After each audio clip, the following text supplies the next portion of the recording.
you, so it's just really tremendous to be here. So my role today is to help you as board members consider your role as a fundraiser. Oh. So everybody just clinches, right? You know, so you say fundraising and people say, oh no, somebody else can do that, right? Yeah, so, but we're actually all fundraisers. And so, but first of all, professionally, I should ask, how many of you in the room have actually worked as a fundraiser for an organization? Okay, 2, 3? So, and so I'm speaking to the choir, but truly, fundraising is friend raising. And it's always friend raising. And so it's, all of us have really been part of it. How many have you been part of a stewardship campaign at your congregation? So quite a few. And how many of you have sat down with somebody and asked for a gift for your church or for a Christian project? Okay, so you know, to the choir, right? Because many of you have had the experience of fundraising. So I have a handout here. I'd like to pass this out. I think I have enough copies, and if not, maybe Scott would make some more. A couple of things on my, I'm going to take one of those. On my list of things to remember. From your own words, why are we doing this? Why are we doing the mission appeal? Anybody? Why are you doing the mission appeal? And Tim doesn't have to answer this one. We want to raise awareness, not only of what we are, but what we can be. Mm-hmm. So awareness is very important, raising awareness. And what is the reach of that awareness? How far do you want to go with that? As far as we can. Okay, around the world? Yeah. Okay, so awareness. Why else would you do a mission appeal? That's probably number one, awareness. Why are we doing this? Anybody? We believe in our mission. We believe in the mission of this organization. So Yeah. if we do that pushes us, compels us, propels us. Yeah. So you believe in it, and you're aware, and you want others to be aware, and you would like to share that belief with others. Belief in the mission. So somebody else tell me, why is this important to you? And one more person. Why is this important? Well, if it truly is a mission of value, then it will allow us to bring scale to it by increasing coverage. So scale, like increased delivery. Capacity. Yeah, capacity. Good. So before I forget, I have been invited by your new development director, Kim, and Tim, invite you to all participate in this mission appeal. Every single one of you, 100%. How many of you have served on another board? Any other boards? Have you ever been asked by that board to participate in a mission appeal? And so the idea is I'm the outsider coming in, I'm the interloper, and I get to ask you to be 100% participatory. Now what do you think of that? Now it could be a $5 gift, or it could be a $500,000 gift. We're not talking about everybody should give $10,000 or everybody should give $1,000. We're just saying we would like, and I'm speaking for Kim now, Kim would like 100% participation of the board. Now normally I would make that invitation at the end of my presentation, but I wanted to plant the seed because I'm going to ask you at the end of the presentation if you would participate. And of course it's free will. I mean, you know, it's a request, but like every request, you can decline. But we sincerely hope that every board member would participate in the mission appeal. And why would you do that? Because of scale, because of belief, because of awareness. So that as you go out and friend raise, you can say, and I'm doing it. So important. Like, If you can say you've got 100% board participation, it goes a long way. Yeah.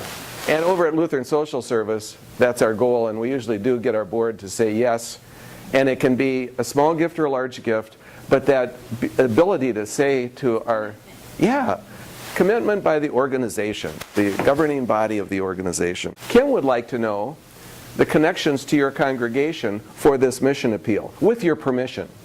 So it would be wonderful if you could be the emissary, the ambassador from your congregation for this mission appeal for GHM. How's that? So we're just going to talk about that at the end a little bit. And because if we're going to scale, and if we're going to create awareness out of our belief, we're going to want to tell everyone, starting right at home, with our family, with our spouses, with our kids, with our congregation, with our community. And that's how we do fundraising. So there will be other things that I have to remember here, but I'll come back to that. So I have a handout for you, and I'd like to kind of follow this and invite you to just take some notes along the way. Sometimes I say, don't look at it until the end of the presentation. Today, I want you to look at it. I would like to just call out this. Now, in my world of fundraising and fundraising, everything is about the relationship. Would you agree? If you're going to ask for participation somehow, it's just about relationships. So yeah, it's about money. But it's not principally about money. It's principally about your mission and the purpose of your mission and the vision that you have for where you want to go and the core values that you have, what you care about, what do you really care about. You want to share that with people so that the goals of the project, of the mission appeal, are anchored in your mission, in your core values, in the vision for where you're going, and then the steps along the way, the goals that you exercise. So when I think about the goals that I have over at Lutheran Social Service, the goals are very specific for a major gift officer. My goals are to meet with at least 5 major donors. By that, over at LSS, we say $5,000 gift a year or more. So I need to visit with 5 of those people a week. And that's where the rubber hits the road. It's the right people, at the right time with the right ask. Now that's at the end of the spectrum. So there may be a time when you say to Kim, Kim, I've met somebody at my congregation and I think they're very interested in participating in the mission appeal. Would you come in and ask? And she would say, sure. Yeah, that's her job. And you might meet, so you might not actually be involved in the direct ask for the gift, but you're the connector. You're the person who builds the relationship so that we can advance the project quickly and so that we can scale it up over time. So now, I'm all excited about this. By show of hands, how many of you are already excited about your mission appeal? All right, not everybody, so we got a ways to go. All right, just a little temperature check. You have a tremendous person with Kim Dickey. I've met with her several times now, and she has really got it. So you are blessed and double blessed with a development director who can get this job done. So if you want to believe in this, you can say you've got a great director with Tim, and you've got a great person doing development work now with Kim. I know her well enough from my profession to say, you got it. Everybody can do what she does. And she's going to walk side by side with you until this job is done. Now, how many of you are excited about this mission appeal? By show of hands. Get them up in the air. How many people are really excited? So the idea is you want to be enthusiastic about this. You want to go home and say, my goodness, we have really got a great thing going at GHM.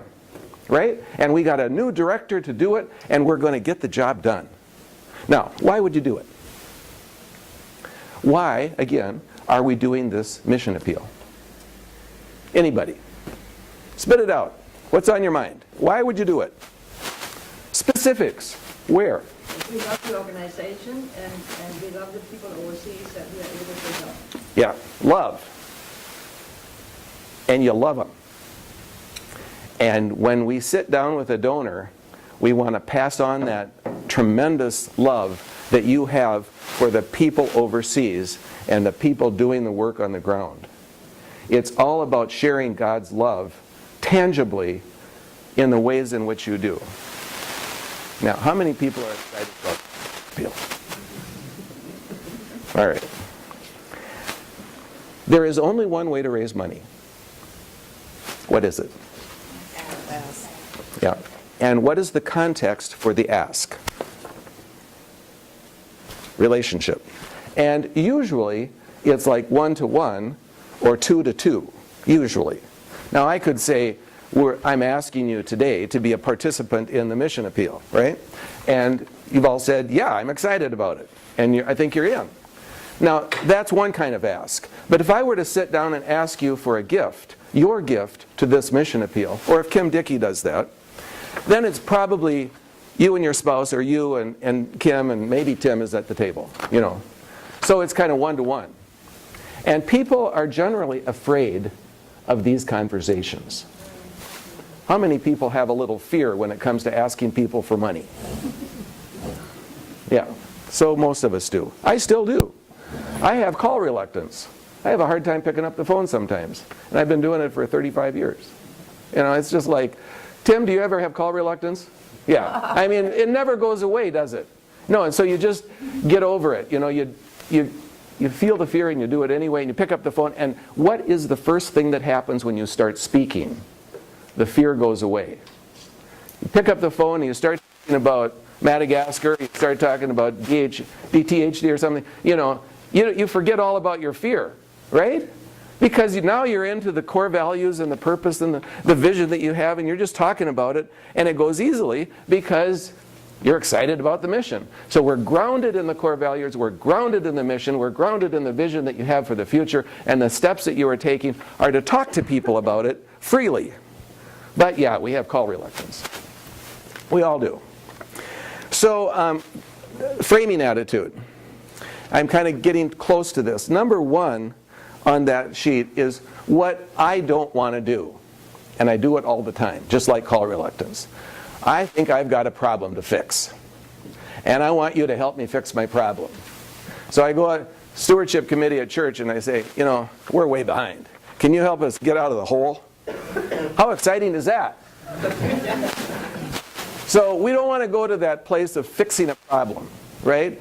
We got a big problem overseas and we need money in Madagascar, or we need money for Dodoma. We don't want to go there.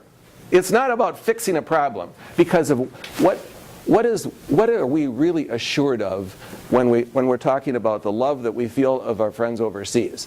We are really assured of God's abundance. Like there is no limit. There is absolutely no limit to God's love in this world. And that's where we're coming from. So it's not scarcity. It's not like we got a big problem to fix. We just got a lot to share. And we can't wait to do it. So seeking to convince or manipulate, and I tell you, I've been there so many times, because the pressure's on from the hierarchy at LSS, we got to make our goal. We got $500,000 to raise tonight. Let's get out there and do it, And then I'm feeling the pressure, and then I have to step aside and say a prayer, and Holy Spirit, fill me up and take me out there on the stage with abundance, because I want to be generous. I don't want to be fixing stuff, and I don't want to manipulate people, and I don't want to convince something. So let's scratch number one and go to number two. We want to open up creative possibilities. Ideation. Sitting down with a person to say, what's possible in your life? What is God leading you to? What's God up to you? What is God up to in your life? So the biggest problem that I have in fundraising is myself. Biggest problem is that I talk too much.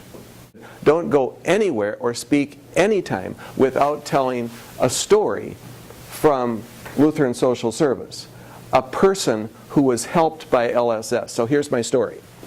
The one I'm going to tell it when I preach tonight at 5 o'clock. And this is an example of how I would tell a story, okay? Frame it as youth homelessness.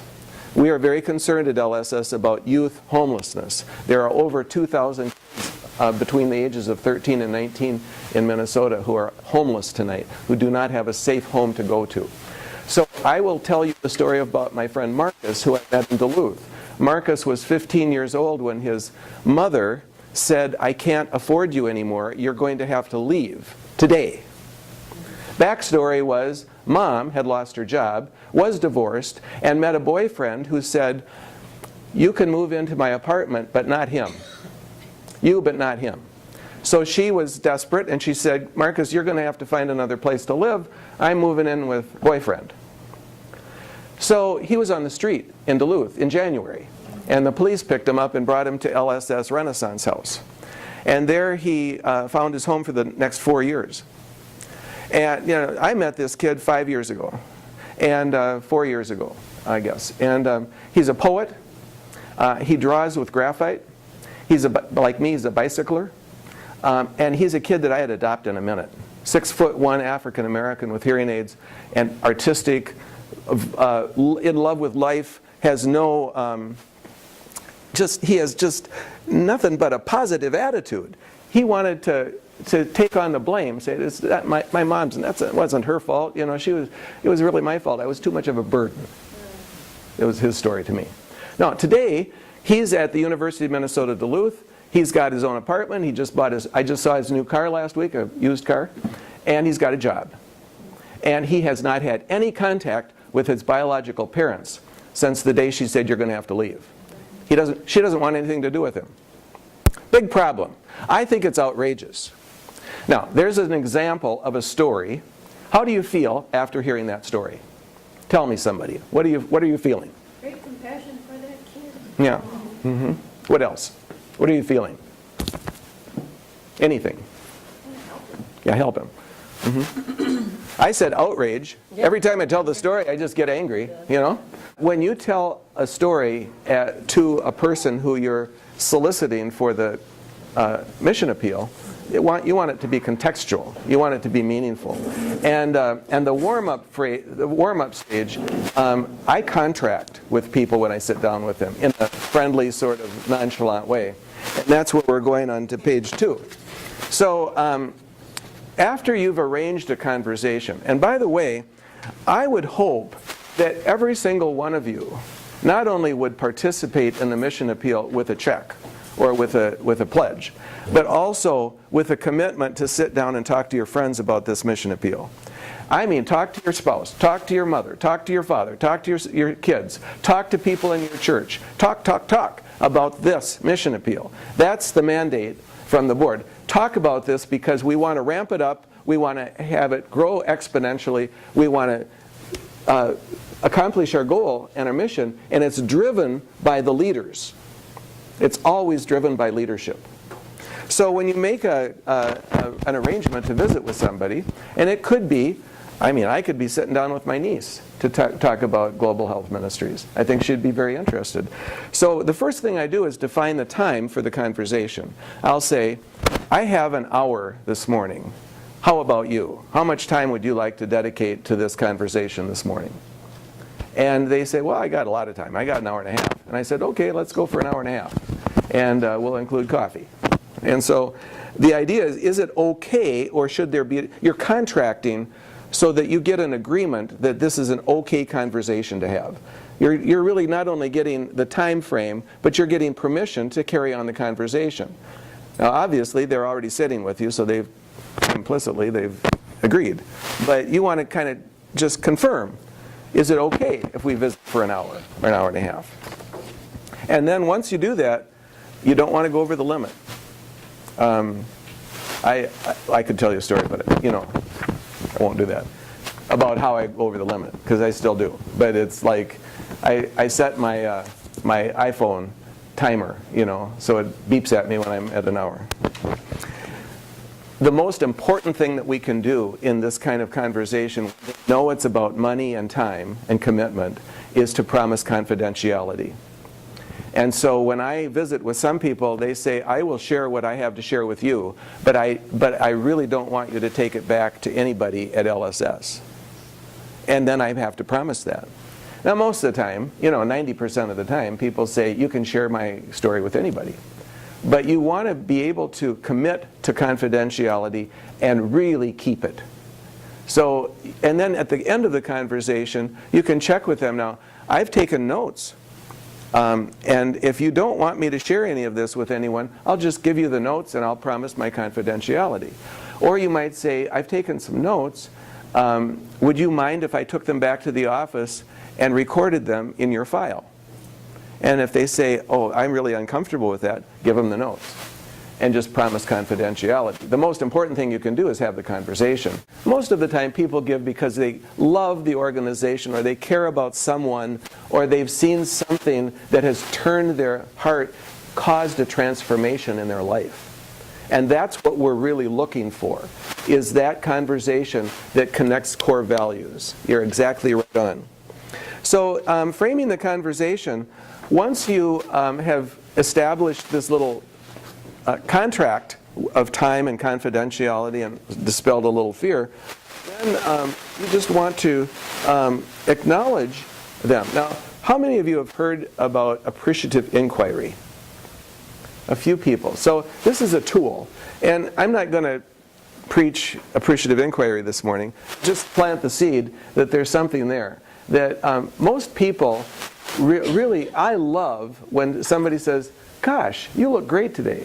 I left this morning and somebody said, great tie, So I felt like $1 million, And you can appreciate people for things that you notice. And it draws them into the conversation because they feel appreciated. We all want to feel appreciated. And we don't ever want to feel judged. Right? And we don't want judgment, we want appreciation. So let's show it. And the best way into the conversation, and it's not manipulative, because it's honest. You're really recognizing something that you really notice about, well, you've got a great smile. That's just honest. I'm not manipulating you, I'm telling you got a great smile, keep it up. So the idea of appreciating people is at the centerpiece of this conversation. And it's really not about me. My boss has got a great big button she wears. She says, it's not about me. And she wears that around the office because, when we're doing fundraising, it's not about me. Get over myself. Get out of my, habit of worrying and fretting about how it's going to turn out. Just step into the conversation with somebody and appreciate them. And you're going to have a great day. Start appreciating people. That's the way we share abundance and gratitude, right? So it's the work of God. Because you're sharing appreciation. When you share appreciation, you're sharing love. And all of love, every bit of love in this world is from God. And when you feel those tears and you feel the affection for one another, you're feeling God's presence, right? Anybody want to object to that? Okay. That's where we go in a conversation about friend raising. We want to appreciate people and we want them to appreciate us. So thanking people, you can never thank people enough, right? I mean, I get a little carried away. I answer every email that I write with a thank you, even if I'm giving something. I've been asked for something, I give it, and I say thank you. Can't say it enough. In our world of fundraising, you want to say thank you to everybody you meet, even if they say no thank you. It's not the right time for me. Thank you. Thanks for considering it. Thanks for the conversation. Thank you for listening today. It's all good. And maybe the timing isn't right for them. Maybe they just don't want to. They got other fish to fry, So let them be and just thank them. It's no judgment on you if the timing isn't right. So no is okay, right? No is okay. Not everybody in the world that you meet is going to, participate in the mission appeal. So, but they might tell somebody about it, and they might share it in their conversation or in their congregation. So just because they say, no, I can't make a commitment today, doesn't mean that you haven't shared the good news with them in a powerful way. But we don't want to feel daunted or depressed, like set back when somebody says no. It's hard to hear no. And now normally it would be one-to-one, and normally you'd be sitting down with Kim or Tim or a friend from GHM. So the next step in a visit, and if we had broken this down and if I had visited with each one of you, you would have been telling the same passion. You've just told it generally to the larger group. So the next step after a person shares their passion is to thank them. You've come into the conversation presumably saying, I'm not going to ask you for a check today. Now that may or may not be true, but you certainly have my permission to go into the first meeting saying, I'm not going to ask you for a check today, but I'd like to talk to you about our mission appeal with Global Health Ministries. So the next step, short of asking for a check, would be an invitation. I think you have all been prepared to actually be invited to participate in this mission appeal, right? By show of hands, how many people are excited about this mission appeal for Global Health Ministry and what it means to healthcare around the world? All right, we've got 100% participation, I believe. And that's where we wanted to be today, is to say, I am excited about the mission appeal, and I am going to take part. So my invitation to you, each one of you, is to go home and consider the type of gift that you will make to this mission appeal. And I invite you to correspond with your new development director, Kim Dickey, to tell her what you would like to do for this mission appeal. Now, if you could talk to Tim too, and you could talk to each other, but it's especially important today for you to hear directly an invitation to participate in this mission appeal. To say, I'm excited about it, I want to be part of it, for all of the reasons that we have just heard around the table. Your passion is what will drive your response. Your story, your calling, your concern for those people who are not getting dental care, whatever it is, have those people in mind. Have the specific projects in mind that you have named today as you make your pledge for a gift into the mission appeal. Identify next steps. I would invite you to do that with Kim Dickey. It might be that I filled out my pledge card already and you have it. I'd like to confirm that. That's my pledge. Or you might say, I'm going to do something in addition. Or I haven't filled out a pledge card, but I'd like to visit with you about my pledge or my gift.